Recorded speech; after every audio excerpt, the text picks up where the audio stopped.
রোহিঙ্গা প্রবলেমে যদি আমরা এই সলিউশনে যাই, আমরা অ্যাজ এ স্টেট ডিসমেন্টাল হয়ে যাব। ইন্ডিয়ার সাথে আমাদের এঙ্গেজমেন্টের এখন খুব একটা স্পেস নাই, এটা পলিটিক্যাল গভর্নমেন্ট আসার আগ পর্যন্ত হবে না। বর্তমান সরকার রোহিঙ্গা ক্রাইসিস খুব রোমান্টিক্যালি ডিল করতেছে। ইটস লাইক হয় না হিন্দি সিনেমায় খুব রোমান্টিক্যালি কোনো একটা আপনি ট্যুরে গেলেন, তারপরে সেখানে কয়েকটা কথাবার্তা হইলো, আপনি সেই মিনিস্টারকে মিডিয়ার সামনে দাঁড় করাই দিলেন এবং তারপরে খুব ইমোশনাল কিছু অ্যাপিল নিয়ে আসলেন, and then all of a sudden সব প্রবলেম সলভ। এইটা না সিনেমাতে হয় ভাই, এইটা হচ্ছে ফরেন পলিসির ক্ষেত্রে হয় না। এবং বিশেষ করে রোহিঙ্গা প্রবলেমের মতন একটা মাল্টি লেয়ার্ড প্রবলেম, তার সলিউশনের ক্ষেত্রে এই যে Bollywood approach, it's not going to work frankly speaking. তো ওই জায়গা থেকে আমি বলবো যে বর্তমান সরকারের এই রোমান্টিক ফেজ থেকে বের হওয়া উচিত। রোহিঙ্গা প্রবলেম একটা রিয়েল প্রবলেম এবং এই প্রবলেম সলভ করার জন্য রিয়েল কমিটমেন্টের দরকার। এই প্রবলেমটাকে নিয়ে পলিটিক্যাল স্ট্যান্ডবাজি করার কোনো মানে হয় না। এখন আসা যাক আসলে রোহিঙ্গা প্রবলেমে আমরা কোন জায়গায় স্টাক হয়ে গেছি। দেখেন, রোহিঙ্গা প্রবলেমের দায় কিন্তু আমাদের না, এটা মূলত বাস্তবতা। রোহিঙ্গা প্রবলেম এমন একটা প্রবলেম যেটা কজ বাই আরাকান, যেটা কজ বাই মায়ানমার গভর্নমেন্ট, এবং এটা আমাদের ওপরে চাপিয়ে দেওয়া হয়েছে।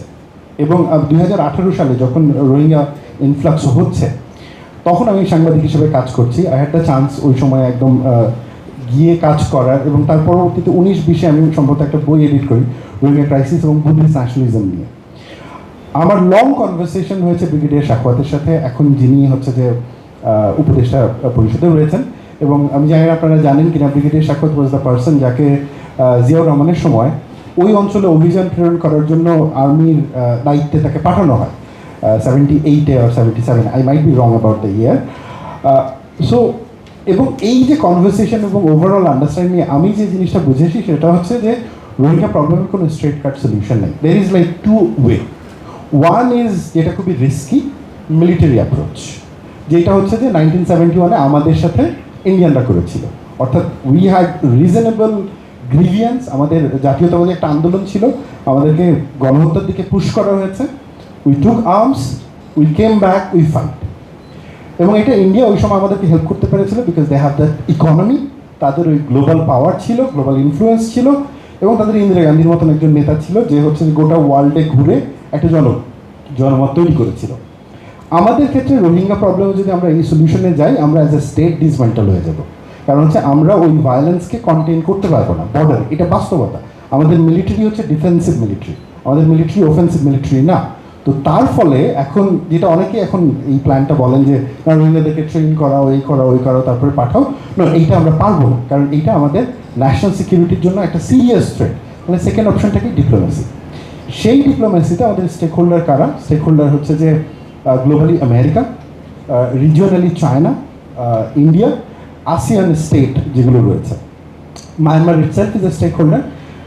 এখন খুবই দুঃখজনক ব্যাপার হচ্ছে কি জানেন, যে যখন আরাকানের বিদ্রোহীরা দখল করে নিল এবং আর্মিকে পুশ করলো, ওই সময় আমি যতটুকু আমার সাংবাদিক যারা ফরেন বিট কাভার করেন এবং পলিসি সার্কেলে কাজ করেন তাদের কাছ থেকে যতটুকু জানি, চাইনিজরা যোগাযোগ করেছে, ইন্ডিয়ানরা ওদের সাথে ইনফর্মালি কাজ করছে। আমরা কিন্তু কোনো ইনফর্মাল নেটওয়ার্ক ওইভাবে তৈরি করি না।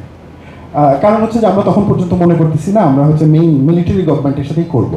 নট অনলি দ্যাট, আমরা দেখলাম যে খলিলুর রহমান সাহেব, যিনি এখন হচ্ছে যে adviser to the chief adviser, national security adviser, উনি যে পলিটিক্যাল স্ট্যান্ডবাজিটা করলেন, অর্থাৎ প্রবলেম সলভ হয়ে গেছে, এই যে একটা ভাইব দেওয়া যে খুব জলদি এত হাজার রোহিঙ্গাকে ফেরত পাঠানো হবে, দ্যাট ওয়াজ ইটসেলফ আ লাই। কারণ ওই জিনিসটা শুরু হয়েছিল আওয়ামী লীগের সময়।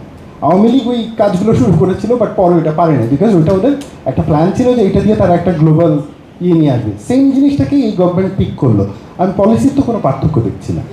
হ্যাঁ, মানে আওয়ামী লীগ ওটা লেফট আউট করে গেছিলো, আপনি এটা পিক করলেন, তাহলে আপনার ইনপুটটা কোথায়? ঝামেলাটা হয়েছে যে আওয়ামী লীগ ঠিক যেভাবে রোহিঙ্গা পলিসিকে ডোমেস্টিক পলিটিক্সে ব্যবহার করেছে, আমার মনে হয়েছে এই সময়টাতে এই গভর্নমেন্টও রোহিঙ্গা ইস্যুটাকে ডোমেস্টিক পলিটিক্সের জন্য ব্যবহার করছেন। That's a very risky thing. টানা সপ্তমবারের মতো বেস্ট টিস্যু পেপার ব্র্যান্ড হিসেবে স্বীকৃতি পেয়েছে বসুন্ধরা টিস্যু। আপনাকে মনে রাখতে হবে যে রোহিঙ্গার মতন একটা ক্রাইসিস, তাকে যদি আমরা ডোমেস্টিক পলিটিক্সে পিপলসের সাপোর্ট গেইন করার জন্য ব্যবহার করি, এইটার থেকে দুর্ভাগ্যজনক আর কিছু হতে পারে না। এবং এই ট্রেডিশন যেটা আওয়ামী লীগ শুরু করেছিল, যেটা অনেকে মজা করে বলে যে নোবেল প্রাইজ পাওয়া যাবে, এরকম একটা মানে কোনো এক সাংবাদিক সম্ভবত তাকে বলেছিল আপনি এটা করেন তাহলে নোবেল প্রাইজ পাবেন।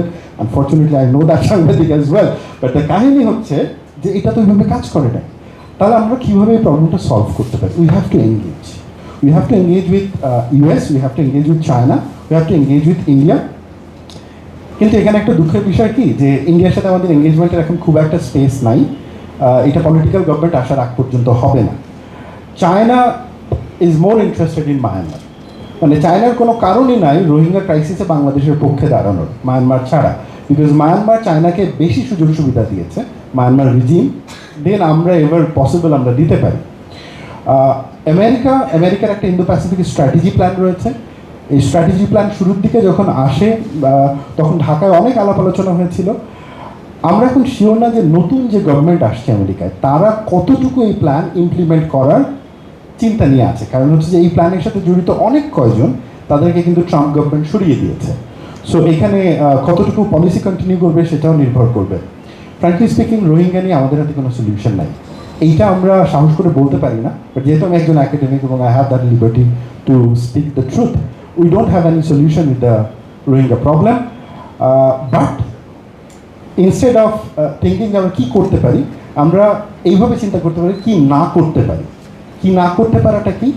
রোহিঙ্গা প্রবলেমকে পলিটিসাইজ না করা, রোহিঙ্গা প্রবলেম দিয়ে ডোমেস্টিক পলিটিক্যাল শত্রুকে ভেরিফাই না করতে যাওয়া, এটাকে একটা স্টেট প্রবলেম হিসেবে দেখা এবং এটাকে একটা মানে অর্গানাইজ জয়েন্ট রেসপন্স দেওয়া। আমাদের ফরেন পলিসিতে এখন ডক্ট্রিন নিয়ে চিন্তা করার সময় এসছে। Indian former prime minister Gujral, তার একটা ডক্ট্রিন আছে, গুজরাল ডক্ট্রিন, যেটা মূলত হচ্ছে যে ইন্ডিয়ার যে ছোট নেইবারিং স্টেটগুলো তাদের সাথে সম্পর্ক কী হবে সেইটা ডিল করে। এটা 5 পয়েন্টস রয়েছে এবং এটা আসলে আউটলাইন করে যে কীভাবে বাংলাদেশের সাথে, নেপালের সাথে, ভুটানের সাথে ইন্ডিয়ার সম্পর্ক হবে। কারণ 80 দশকে 90 দশকে যখন এই ডক্ট্রিনটা আসলো তখন দেখা গেল যে ইন্ডিয়া একটা কনসেন্ট্রেশনে রয়েছে তার বড় দুটো নেইবারের সাথে। তার এক্সিস্টেন্সিয়াল থ্রেট হচ্ছে চায়নার কাছ থেকে এবং একটা বড় থ্রেট হচ্ছে যে পাকিস্তানের কাছ থেকে। কিন্তু অন্য ছোট যে নেইবারগুলো অর্থাৎ বাংলাদেশ, ভুটান, নেপাল, মালদ্বীপ, এদের সাথে ইন্ডিয়ার সম্পর্কটা কী হবে সেটা নিয়ে এই ডক্ট্রিন। আমরা দেখতে পাই যে গত 15 বছর ইন্ডিয়া তার নিজের ডক্ট্রিন ফলো করে না when it comes to domestic intervention. কারণ এই ডক্ট্রিনের একটা সেন্ট্রাল পয়েন্ট হচ্ছে যে এই ছোট নেইবারিং রাষ্ট্রগুলোর ডোমেস্টিক পলিটিক্সে India as a big brother intervene করবে না। We have now substantial evidence যে এইটা পালন হয় না। আমি গত 8 মাসে আমাদের ফরেন যারা ডিল করছেন, একদম প্রেস উইং থেকে শুরু করে যারা সরকারের মুখপাত্র হিসেবে ইন্ডিয়ান টেলিভিশনে গিয়ে কথা বলছেন, রিসার্চের কারণে আমি তাদের কন্টেন্টগুলো দেখতেছিলাম। I haven't found none of them who invoke this, like যে এই ডক্ট্রিনের কথা বলছে যে তুমি তোমার ল্যাঙ্গুয়েজে আমার সাথে ডিল করো, ঠিক আছে, তুমি প্রমিস করছো তোমার ডক্ট্রিনে যে এইভাবে তুমি ফরেন পলিসি চালাবা, আমার 15 বছর আমার দেশে কী করছো?